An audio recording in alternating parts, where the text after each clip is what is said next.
सीता जी तथा एक दरिद्र ब्राह्मणी की कथा। श्री रामदास ने कहा, सभा भवन में कुछ देर बैठने के अनंतर राम अपने बंधुओं के साथ प्रसन्नता पूर्वक शयनागार की ओर चले। बंदीजन भगवान की स्तुति करने लगे। निंद्राशाला के पास जाकर राम ने लक्ष्मण आदि को विदा कर दिया। दासियों के साथ वे भीतर गए और वहां बैठी हुई सीता को देखा। सीता जी ने भी जब देखा कि राम जी आ गए हैं, तब अपनी मैना के साथ का खेल बंद करके धीरे धीरे उनकी ओर बढ़ी, उन्हें प्रणाम किया और हाथ पकड़कर पलंग पर बिठा लिया। फिर पीने के लिए जल दिया और उत्तम तांबूल खिलाया। इसके बाद रामचंद्र जी रत्न भूषित पलंग पर सो गए और दासियां पंखा झलने लगी। क्षण भर के बाद सीता पलंग से नीचे उतरी, तब राम जी भी जाग गए। सीता ने जब देखा कि वे भी उठे हैं, तब फिर पीने के लिए जल और खाने को पान दिया। राम की दासियां राम को और सीता की दासियां सीता को पंखा झल रही थी। उन दासियों के हाथ में मोर के पंखों का बना हुआ पंखा था और उसमें स्वर्ण की मूठ लगी हुई थी। कुछ देर बाद रामचंद्र जी सीता का हाथ अपने हाथ में पकड़े हुए एक अंगूरी लताओं के बने सुंदर मंडप में पहुंचे और उसके आंगन में एक आसन पर बैठे। राम की पीठ पर तकिया लगी थी और सीता राम के वाम भाग में बैठी थी। वहां नकली हाथी, घोड़े, ऊंट, मंत्री और राजदूत आदि के खिलौने रखे हुए थे। उनके साथ राम तथा सीता ने बड़ी देर तक खिलवाड़ किया। उनमें से बहुत से खिलौने स्वर्ण, हाथी दांत एवं रत्नों के बने हुए थे और उन पर बढ़िया रंगाई की हुई थी। इसके अनंतर पिंजड़े में बैठे हुए बहुत से पक्षियों के साथ राम ने क्रीड़ा की। उस समय भी दासियां पंखा झल रही थीं। इसके बाद सीता द्वारा बुलाई हुई बहुत सी नर्तकियां आकर वहां नाचने गाने लगी। वे नर्तकियां षड्ज स्वर में सुंदर गीत गा गा कर बहुत देर तक उन्हें सुनाती रहीं। इसके बाद सीता ने उनको बहुत से वस्त्र अलंकार आदि दे देकर विदा किया। उनको विदा करके सीता राम से कहने लगी, आज हमारी ये इच्छा है कि आपके साथ छत पर बैठकर बाजार का कौतुक देखूं। उठिए और जल्दी चलिए। तदनुसार राम सीता के साथ प्रासाद पर गए। वहां एक दिव्य आसन पर बैठकर स्वर्ण के बने हुए झरोखे में से, जिनमें विविध प्रकार के रत्नों के दरवाजे लगे थे और मोतियों की झालरें लटकी हुई थीं, उनमें से ही वे राजमार्ग के जन समुदाय का कौतुक देखने लगे और सीता को भी दाहिने हाथ की तर्जनी उंगली के संकेत से दिखाने लगे। इसी बीच सीता ने देखा कि एक ब्राह्मण की पत्नी वस्त्र अलंकार को त्यागे नंगी चली आ रही है। उसकी कमर पर एक बच्चा है। उसकी दुबली पतली देह है और उसके आकार से मालूम पड़ता है कि वह भिक्षा मांगने के लिए बाजार आई है।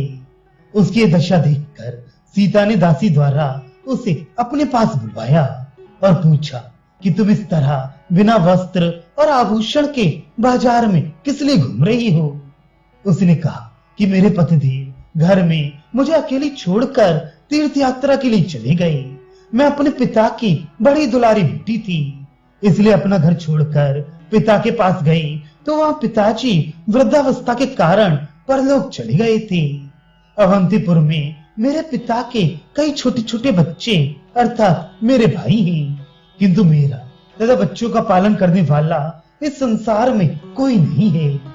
इस कारण हे जनक आत्मजे, मेरे पास वस्त्र और आभूषण नहीं हैं जिन्हें मैं पहनूं।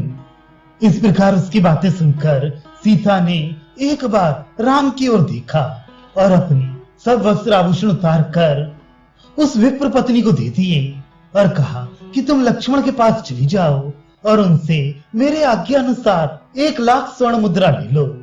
बहुत अच्छा कहकर वह ब्राह्मणी लक्ष्मण के पास गई। इसके अनंतर सीता ने फिर उससे दूने गहने पहन लिए और स्वर्ण के तारों से बने हुए बहुत से सुंदर वस्त्रों को भी धारण किया। उधर ब्राह्मणी लक्ष्मण के पास गई और सीता की आज्ञा सुनाई। लक्ष्मण ने जानकी के कथनानुसार उसे 1,00,000 स्वर्ण मुद्राएं दी थी। ब्राह्मण की बात पर लक्ष्मण को कुछ भी संदेह न हुआ, क्योंकि रामचंद्र जी के राज्य में किसी को झूठ बोलने का साहस ही कैसे हो सकता था। इसके पश्चात सीता ने लक्ष्मण के पास एक दासी द्वारा ये कहला भेजा कि मेरी आज्ञा से अयोध्या के समस्त राज्य में ढिंडोरा पिटवा दो और सातों द्वीपों तथा भिन्न भिन्न देशों में कहला दो कि कोई स्त्री और पुरुष ऐसा न दिखाई दे जिसके शरीर पर बढ़िया वस्त्र और आभूषण ना हो। मेरे गुप्तचर इस बात की टोह लेने को सर्वत्र घूमते रहें। यदि कहीं किसी देश या किसी राष्ट्र में कोई वस्त्र आभूषण विहीन दिखा जाएगा तो उस देश के राजा को मेरा तथा रामचंद्र की आज्ञा के अनुसार घोर दंड भुगतना पड़ेगा। मेरी आज्ञा सुनकर सब राजे अपने देश की प्रजा को अपने खजाने के द्रव्य से उत्तम वस्त्र आभूषण तैयार करवा कर बंटवा दे। समस्त ब्राह्मण आदि द्विजातियों को अच्छे अच्छे वस्त्र अलंकारों से अलंकृत कराएं। तदनुसार सातों द्वीपों के नृपतियों ने राजदुदुम्बी द्वारा घोषित हुई सीता जी की इस घोषणा को सुन सुनकर विधिवत उसका पालन किया। तब से सीता के भय से जगती तल में कोई ऐसा मनुष्य दिखाई नहीं देता था जो सुंदर वस्त्र आभूषण न पहने हो। इस प्रकार सीता जी ने पृथ्वी मंडल में ना जाने कितने कौतुक किए। तदनंतर चौथे प्रहर रामचंद्र अपने भ्राताओं के साथ सभा भवन में गए। वहां धर्म पूर्वक राज्य के आवश्यक कार्य संपन्न किए। फिर नटों के नाटक और नर्तकियों के विविध प्रकार के नृत्य देखे, बंदी जनों की स्तुतियां सुनी और सबको विदा करके फिर सीता जी के भवन को लौट गए। शाम की संध्या अधिक नित्य कृत्य करके विधिवत हवन किया। गंधाधिक अनेक उपचारों से शिवजी तथा ब्राह्मणों की पूजा की। उन सबको विविध पकवानों का नैवेद्य देकर स्वयं भोजन किया। पुराणों की कथाएं सुनी। तदनंतर भगवत भक्तों का कीर्तन सुना और नृत्य देखे। जनपद वासियों के कुशल प्रश्न पूछे और गायकों के गायन सुनते सुनते आधी रात बिताकर वे शयनागार में शयन करने को चली। सीता भी रत्न निर्मित दीपों के प्रकाश में अपनी अनेक सखियों के साथ रामचंद्र जी के पास गई और राम सीता के साथ एक रत्न जटित पलंग पर बैठ गए।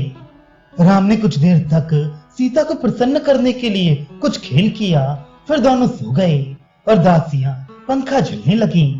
इस तरह राम के द्वारा सीता तथा सीता के द्वारा राम विविध प्रकार का आनंद लूटते रहे, जिनकी समस्त कामनाएं पूर्ण हो चुकी थी। ऐसे भगवान रामचंद्र जी की ये नित्य की दिनचर्या थी। उनके यहाँ नित्य ऐसे ऐसे कौतुक हुआ करती थी। कभी विशाल भवन के आंगन में, कभी प्रासाद पर और कभी खिड़कीदार बढ़िया कमरे में राम सोती थी। कभी जहाँ अनेक प्रकार के मणियों की श्रृंखलाएं लटकती थी, ऐसे चांदनी वाले किसी एकांत कमरे के सुंदर मंच पर, कभी अंगूर की झाड़ी के नीचे, कभी जलयंत्र के समीप, कभी कांच भूमि पर और कभी स्फटिक आदि से निर्मित सुंदर मणि भूमि पर रामचंद्र जी शयन करती थी। कभी पुष्प विमान पर, कभी रंगशाला में, कभी चित्रशाला में, कभी कस के घरों में, कभी फूलों के घर में, कभी कदली वन में, कभी पुष्प वाटिका में, कभी वृक्ष के ऊपर बनी हुई झोपड़ी में, कभी वृक्ष में बंधी जंजीरों से बने हुए झूले पर, कभी काष्ठों के बने हुए दिव्य मंच पर और कभी तुलसी के बनी हुई वाटिका में रामचंद्र जी शयन करती थी।